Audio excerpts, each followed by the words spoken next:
Hello guys, so welcome back sa ating panibagong video. So for today's video natin guys, ang gagawin natin ay magkakandak ulit tayo ng another speed test review para sa dalawang Unli 5G data promo.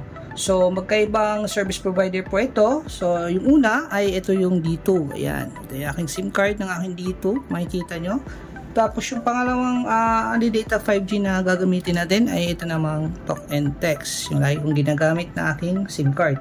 Okay, so susubukan natin siya guys dito sa ating Suncom SDX75 5G Advanced Wi-Fi 7 na ito, no, na router. So ito ay isa po sa pinakamabilis ngayon na router. So dito natin siya susubukan guys at titignan natin kung alin ba sa dalawang Unli 5G data ang mas maganda, mas mabilis at mas sulit. Okay, so tutok lamang po kayo sa video ito.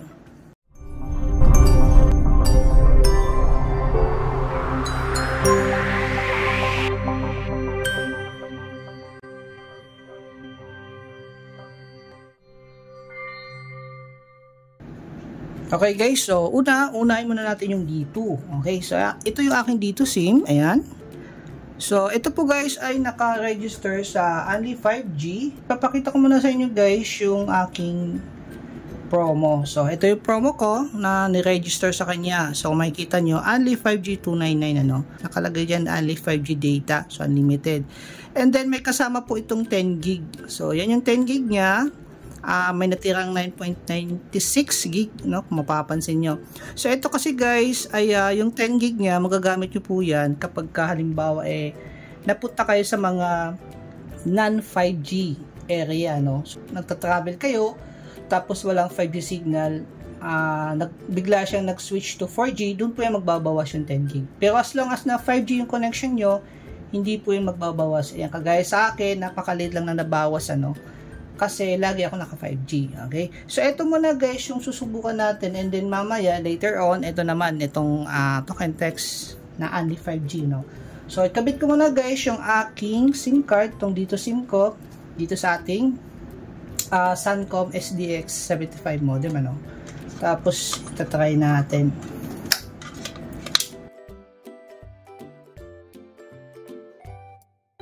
So power on natin siya. Yan.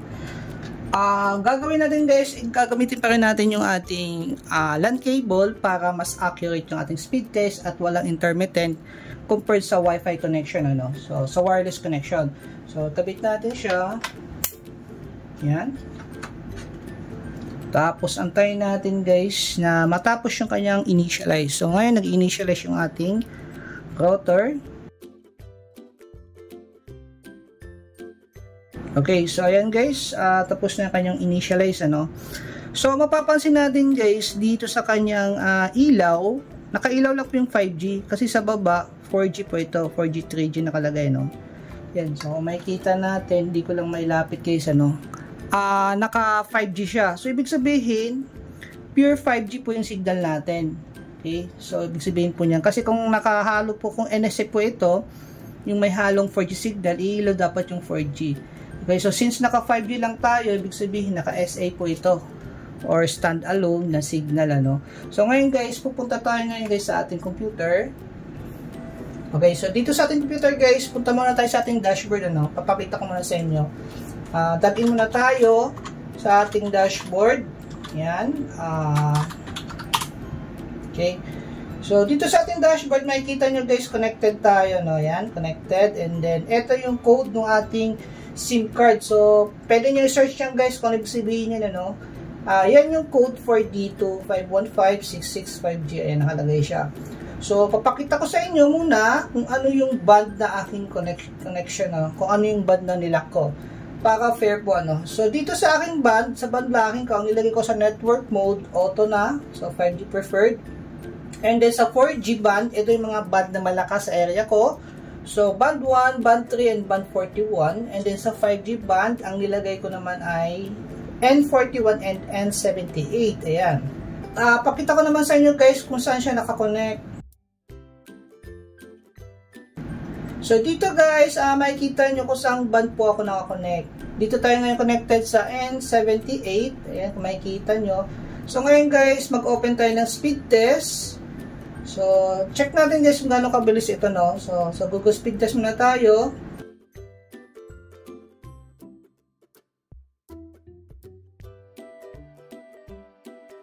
Okay, so makikita natin guys, pumalo tayo ng 451.8 Mbps para sa kanyang download speed. And then 21.1 naman para sa kanyang upload speed. Okay, so mabilis-bilis siya guys, ano? So next naman, punta tayo sa fast.com.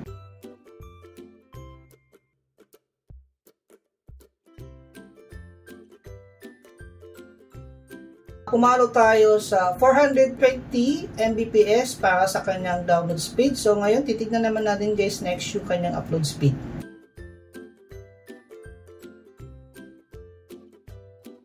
Para sa kanyang upload speed, pumalo tayo sa 16 Mbps. Okay, upload speed yan, ano? So dito po yan sa fast.com. So back natin guys, next, mag-try naman tayo ng iba. So next, yung speed test naman by Ookla. So tingnan natin, ano? So ngayon guys, click natin yung go. Tingnan natin.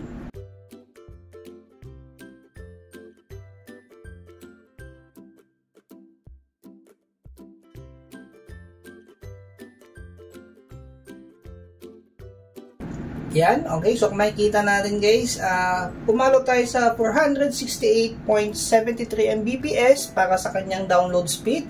And then 17.59 Mbps naman para sa kanyang upload speed. Okay.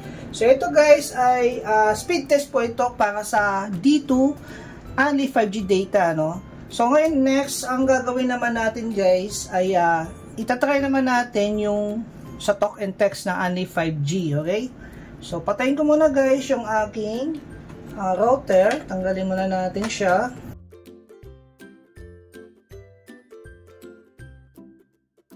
Okay, so ito yung SIM natin, ano? So ngayon next, ito naman. Lagay natin.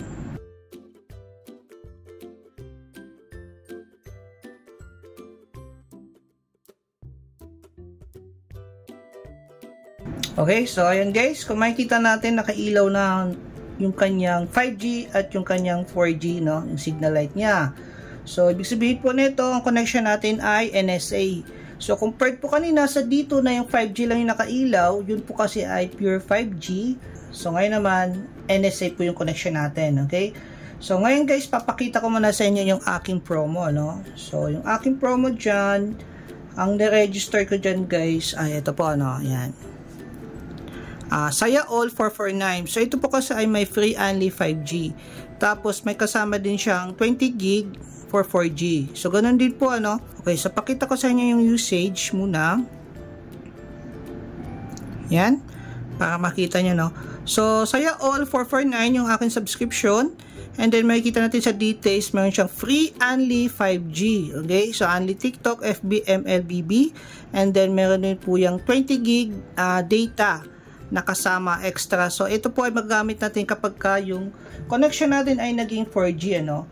So gaya dun sa dito kanina, yung sinabi ko, magagamit natin guys yung 4G, yung extra na 20 gig kapag napunta po tayo sa mga area na hindi po 5G coverage. Ito kasi guys, itong ating connection ngayon, since na NSA po ito, ibig sabihin nito guys, may kasama po talaga siyang 4G signal. Halo po ito. Kaya yung compared sa SA, yung standalone, yung NSA, yung non-standalone connection, ay 4G and 5G combination po ito. So, kaya po hindi po maiwasan na minsan kahit na naka 5G signal na tayo, mapapansin nyo na yung inyong extra 20 gig ay mababawasan talaga yan, ano? Mababawasan dahan-dahan. Pero hindi po ganun kalaki. Kasi na-try ko na to guys eh. Huwag kayo mag-alala kung naiisip nyo nagbabawas siya sa inyong extra 20 gig data. Kasi matatapos na lang yung inyong promo, hindi pa rin maubos yan. Okay? So, as long as na 5G guys yung inyong connection. Kasi na-test ko na po yan. So, before 449, kung makikita nyo sa aking mga previous video, mapapansin nyo po dyan na natapos na lang yung aking promo, yung Saya All 449, hindi ko pa rin na-consume, totally consume yung aking 4G na extra 20 gig. So, may naiwan pa rin 11 gig, 10 or 11 gig tayo na, no? Sa loob ng 30 days, may maiiwan at maiiwan pa rin yan. Masusulit mo talaga siya para sa price niya na 449. Okay? So, balik tayo ngayon guys sa ating computer. Okay, so nandito na tayo sa ating computer. So balik po na tayo guys ulit sa ating dashboard. So ilatin ko lang ulit guys para makita nyo kung anong band tayo connected. Okay, so ayan guys, kung makikita natin, network status natin connected na tayo. And connection type, talk and text 5G, yan, TNT 5G. Punta ulit tayo guys sa ating network settings. And then, pakita ko lang ulit sa inyo guys kung anong band tayo, no? Wala akong binago guys, same pa rin, baka patas. So nakalagay dito, network mode, naka-auto pa rin yan, 5G preferred.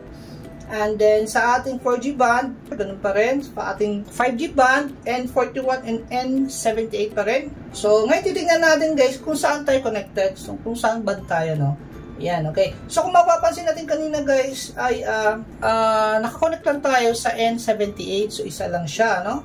So, dito guys, ngayon, connected tayo sa band 3 and band 1. Okay? So, dalawang band po yan.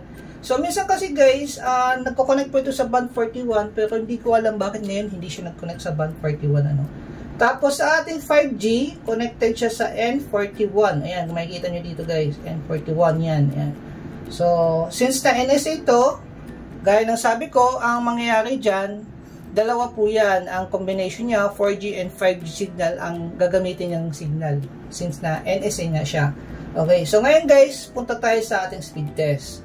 So, ito try natin siya ulit, dito sa speed test by Google, ano, una.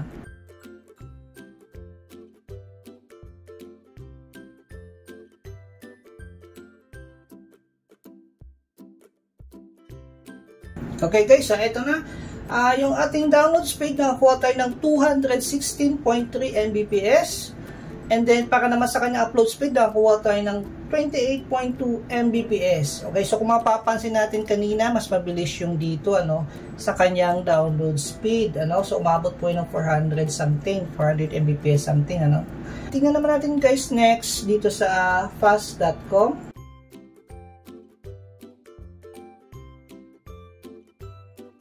Okay, so dito sa fast.com, di hamak mas mabilis siya dito, ano. So, nakakuha tayo dito guys ng 620 Mbps para sa kanyang download speed. So, compared dun sa D2, kanina mga around 420 Mbps ata yun yung nakuha natin sa fast.com. So, tignan naman natin next dito sa kanyang upload speed. Okay, so sa upload speed, ayun na, nag-load na rin pala siya. Nakakuha tayo ng 23 Mbps. So, medyo mas mabilis siya dito, ano, kung makikita natin sa fast.com compared dun sa dito. So, try naman natin sa iba pa. Back natin. Dito naman sa speed test by Ookla. Okay, so ngayon, try natin guys. Click natin yung go.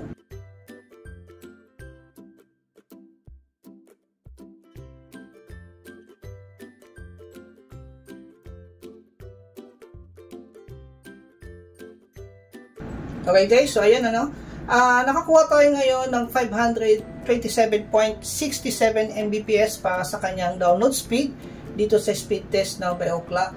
And then sa upload speed naman, nakakuha tayo ng 26.40 Mbps. Okay, so mas napansin ko guys, mas mabilis itong Saya All 449 compared dun sa only 5G data ni D2. Okay, so mas mabilis siya guys, ano, kung makikita nyo. Yan guys, yung ating actual speed test, ano, para sa dalawang only 5G data promo. So ito yung Saya All 449 and then yung only 5G data ni D2.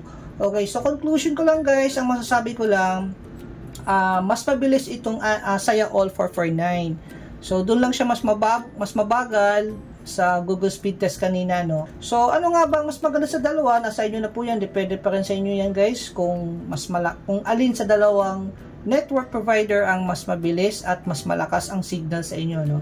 Napansin ko naman sa dito guys, unlimited 5G data nga siya, no. Mabilis din siya, pero yung pinaka downside po nito, meron po siyang speed capping. So yun yung pinaka downside dito. So inobserve ko siya for ilang days at talagang bumabalik yung speed capping niya. Although nag-reset po siya every midnight ata, nag-reset yung speed capping. And then, the following morning, pagka halimbawa na-consume mo na ulit yung meron siyang allocated data, kung ilang data yung ma-reach mo. magkakaroon na siya ng speed capping, babagal talaga siya totally. Usually nasa 3 to 5 Mbps, no, pababa yung speed test na makukuha mo na lang. Kahit anong speed test website, ganun at ganun na lang yung nalabas niya ng speed test. Hindi ko sure guys kung gaano kalaki, no, pero usually mga 10 gig, pag naka-consume ka na ng 10 gig, magkakaroon na po siya ng speed capping, babagal na siya. So para naman sa talk and text, dito naman wala akong napansing speed capping. So gamit ko na to before, minsan nakaka 100 gig na nga ako guys. Wala pa rin akong na-experience na speed capping. May mga natatanggap tayo mga comments na nagsasabi na may speed capping na nga daw lahat ng promo ni Smart, including itong Saya All 449. Pero sa akin guys, wala pa rin po akong na-experience, ano. Titignan ko na lang ulit ngayon this month kung magkakaroon ba ng speed capping itong Saya All 449. At bibigyan ko kayo ng guys ng feedback kung magkakaroon ba siya, kung babagal ba, no? Kasi heavy user din ako, nahilig ako mag-download ng mga movies, games, and then nag-stream din ako ng mga videos sa Netflix. Kaya talaga na-reach ko yung mga 100 gig data or more, mas madami pa.